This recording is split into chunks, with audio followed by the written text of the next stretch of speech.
Hello! In this video I will show you how to set up VPN on Realme Narzo N61. So you have to start by opening your Google Play Store, then click on search bar and type in Turbo VPN and click search.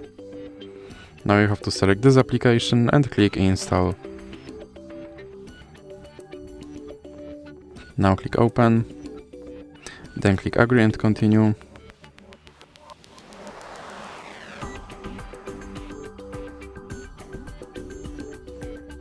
And now close this ad. Then you have to click allow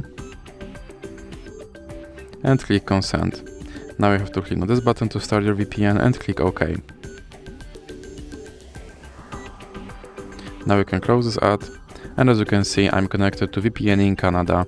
So that's it for this video. If you liked it, please remember to leave like and subscribe.